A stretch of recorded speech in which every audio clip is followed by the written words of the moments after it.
Dans cette vidéo, on va voir comment est-ce que tu vas être capable en tant qu'entrepreneur d'en terminer avec la procrastination. Cette vidéo fait suite à la première vidéo que j'avais tournée sur le même sujet, deux vidéos complémentaires sur lesquelles on va travailler la procrastination de deux manières différentes. Donc je t'invite à regarder cette vidéo et après à passer à la deuxième vidéo que je te mettrai également en description de la vidéo YouTube. Donc si aujourd'hui tu as des projets, des objectifs, des tâches que tu reportes au lendemain depuis des jours, des semaines, voire peut-être même des mois, eh bien je peux te garantir que à la fin de cette vidéo, si tu appliques l'ensemble des conseils que je vais te partager, donc 3 au total plus les 3 de l'autre vidéo, eh bien je peux te garantir que ce que tu repousses depuis des mois, tu vas commencer à passer à l'action dès la fin de la semaine. Et tout ce que je te transmets dans cette vidéo, c'est exactement ce qu'on applique au sein de Kraken, un programme dans lequel on accompagne des dirigeants et des entrepreneurs comme toi. Si tu es intéressé par en savoir plus, lien en description de la vidéo YouTube. La première étape, la première clé, c'est en rapport avec l'objectif. Et il y a deux cas de figure. Le premier cas de figure, c'est probablement que l'objectif que tu t'es fixé, il est beaucoup trop loin, beaucoup trop grand. Je te donne un exemple dans la musculation. Imaginons que tu veuilles reprendre la musculation parce que ça fait des années que tu n'en as pas fait. Si ton objectif principal est de faire une compétition en bodybuilding, eh bien l'objectif par rapport à la situation initiale est beaucoup trop grande. Ce qui fait que ton cerveau ne va pas réussir à accrocher avec l'objectif. Ça lui paraît tellement loin, tellement grand que derrière, il ne va pas se mettre en action. Donc dans ce cas de figure, tu as deux choses à faire. C'est soit tu redécoupes l'objectif en sous-objectifs, ou alors eh bien, simplement l'objectif principal, eh bien, tu prends un objectif qui va être un peu moins grand. Ensuite, tu vas avoir le deuxième cas de figure qui est l'extrême opposé et qui est ce qu'on appelle le syndrome du surdoué. En gros, l'objectif que tu t'es fixé, eh bien, il n'est pas assez grand. Ce qui fait que derrière, tu n'es pas motivé, tu n'es pas inspiré. Donc forcément, tu ne vas pas te mettre en mouvement. Il faut bien comprendre que pour qu'un objectif, eh bien, il soit challengeant et qu'il te demande et qu'il te donne envie d'y aller, il faut que ce soit un doux mélange entre le challenge et les compétences que tu vas avoir. Et pour ça, je te laisse te référer à un super bouquin qui s'appelle Flow, dans lequel l'auteur parle justement de la zone de flow que tu retrouves également chez les sportifs de manière générale et notamment les sportifs de haut niveau. Il faut que l'objectif, tu sentes que tu puisses l'atteindre, mais au même moment, tu ne sais pas si tu vas pouvoir l'atteindre. Et à partir du moment où tu es dans cette zone-là, cette zone de flow, eh bien, tu vas voir que derrière, tu vas plus avoir de procrastination, tu vas avoir du challenge et tu vas être content d'avancer vers cet objectif-là. La deuxième étape, la deuxième clé, c'est de créer un déclencheur avec ce que j'appelle la méthode des petits pas. Je vais donner un exemple personnel. Il y a de ça, allez, ça va faire un an et demi. Eh bien, je m'étais mis en tête un objectif de nager 1000 mètres dans une eau froide, une eau à environ 8 degrés, simplement vêtue d'un maillot de bain. Et pour réaliser cet objectif, eh bien, j'avais un programme d'entraînement à raison de 2 à 3 séances de piscine par semaine. Pour quelqu'un qui n'avait jamais nagé, c'était immense. Et forcément, il y a des jours quand je regardais le programme qui m'attendait, qui était de faire par exemple un 500 mètres ou un 1000 mètres, je peux te garantir qu'il y a des fois, je me dis, ouais, ça vaut même pas la peine d'y aller, je ne vais pas faire les 1000 mètres. Donc c'était déjà perdu d'avance.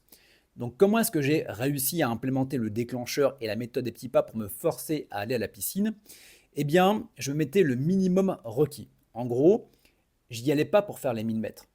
Je me disais, ok Kevin, la seule chose que tu dois faire, c'est tu te mets en maillot de bain, tu plonges dans la piscine, tu fais un aller-retour et si à partir de là, tu n'as pas envie de continuer, eh bien tu pourras rentrer. Tu auras rempli ton objectif du jour. Forcément, ben, c'est beaucoup plus simple de dire je fais un aller-retour et et je me casse de la piscine. Sauf qu'à partir du moment où tu as déclenché le fait d'aller à la piscine et de faire un aller-retour, tu dis ah bah, je peux en faire un deuxième, je peux en faire un troisième. Et là, bam, tu as hacké ton cerveau, ce qui fait que derrière, eh bien, je terminais toujours mes entraînements. Et ça a dû m'arriver une à deux fois où je me suis fait l'aller-retour et je dis allez, ça me casse les couilles, je rentre. Mais j'étais OK avec ça. Ce qui m'a permis de faire beaucoup plus d'entraînement que si je m'étais simplement fixé, fais un 1000 mètres, fais un 500 mètres ou fais l'ensemble de la programmation. Donc ça également, c'est quelque chose que tu dois mettre en place par rapport à ton objectif. C'est quoi le déclencheur et comment est-ce que je peux intégrer la méthode des petits pas dans l'objectif que je veux me fixer. Ensuite, la clé numéro 3, l'étape numéro 3, eh bien, c'est de créer un contexte. Donc, en gros, ce que tu vas faire, c'est par rapport à l'objectif que tu as. Dans l'objectif, tu vas avoir des tâches qui vont être complètement différentes. Eh bien, par rapport à une tâche, je t'invite à te trouver un lieu qui va te permettre d'accomplir cette tâche-là.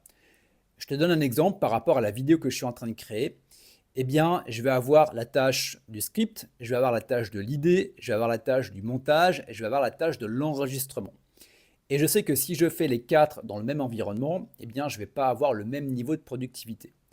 Donc, comment est-ce que je me suis pris?